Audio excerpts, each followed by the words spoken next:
Welcome to update master. একটি গুরুত্বপূর্ণ ভিডিওতে সকলকে স্বাগত জানাই।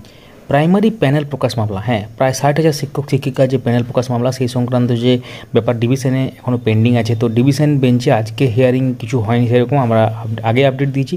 তো এই মামলাটি আগামীকাল লিস্টেড আছে, আপনারা দেখতে পাচ্ছেন অফিসিয়াল ওয়েবসাইটে আমরা দেখতে পাচ্ছেন 2444/2023 কেস স্ট্যাটাস যেটা সেটা দেখতে পাচ্ছেন 19শে জুন নেক্সট হিয়ারিং ডেট।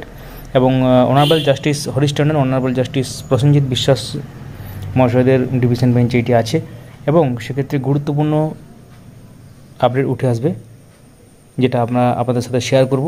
সঙ্গে থাকবেন। এবং এই মামলাটি আজকে হিয়ারিংয়ের কথা ছিল কিন্তু সেটা হয়নি। কেন হয়নি সেটা আমরা আগের ভিডিওতে জানিয়েছি।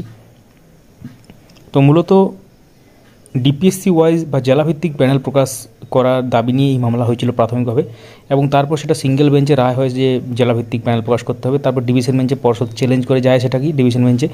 তো পর্ষদের বক্তব্য যেটা যে স্টেট ওয়াইড যে মেরিট লিস্ট বা হোল যে টোটাল যে রাজ্যের মেরিট লিস্ট সেটা কিন্তু বের করা হয়েছিল, এবং কিন্তু ডিপিএসসি ওয়াইজ কিন্তু তারা দিতে চাইছে না এই মুহূর্তে আর কি আপাতত, সেই জন্য তারা চ্যালেঞ্জ করেছিল।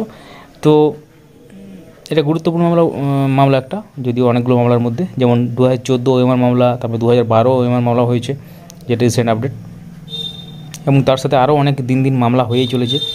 তো অবশ্যই আপনাদের এই ব্যাপারটা নিয়ে কী মত সেটা কিন্তু অবশ্যই কমেন্টের মাধ্যমে লিখতে পারেন, এবং বাকি সমস্ত আপডেটগুলো তো আমরা আমাদের চ্যানেলের মাধ্যমে শেয়ারই করে দেবো।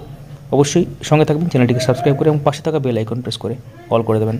যারা ফেসবুক থেকে দেখছেন অবশ্যই আমাদের এই পেজটিকে ফলো করতে ভুলবেন না। Thank you so much for watching.